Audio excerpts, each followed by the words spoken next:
Now, on an entirely different matter, Mr. President, recently I've expressed deep concern that the President has pursued a foreign policy based on withdrawing from America's forward presence and alliance commitments, hollowing out our nation's conventional military forces, placing an over-reliance upon personal diplomacy and international organizations, and literally abandoning the war on terror. I believe this will leave his successor to deal with a more dangerous world and with fewer tools to meet the threats.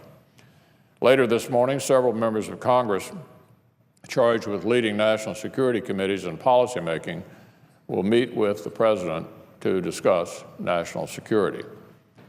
I don't expect us to brief the President to brief us on his plan for rebuilding the military, especially in a way that would allow us to meet our commitments in Europe and the Middle East, or that would allow for an effective strategic pivot to Asia.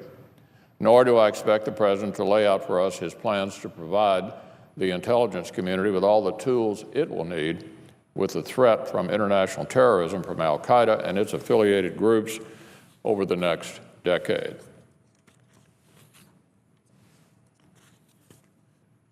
Those are strategic threats best addressed by integrating all of the tools of our nation's power, and candidly, it would require the President to revisit the policy stances he took as a candidate back in 2008.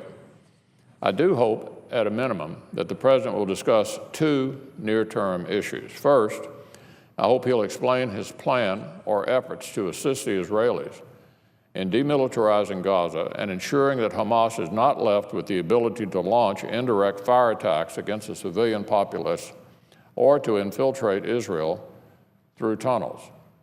In coordination with Israel, we can assist the Palestinian Authority with any programs to assume responsibility for monitoring those access points into Gaza. Absent any active efforts by the administration, I would at least like assurances that the President is not working to impose a ceasefire upon Israel that is harmful to the objectives of the current military campaign.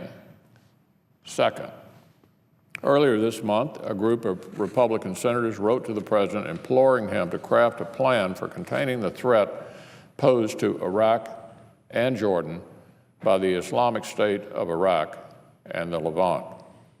Specifically, we asked the President to deploy an assessment team to Jordan to develop a plan to prevent the spread of ISIL in a way that threatened our ally, Jordan.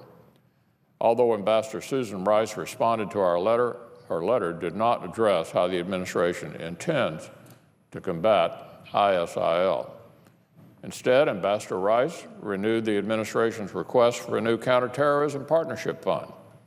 To this point, the administration has failed to provide the Congress with any plan for how this new counterterrorism fund would assist our allies, further our own interests, or train and equip a moderate opposition within Syria.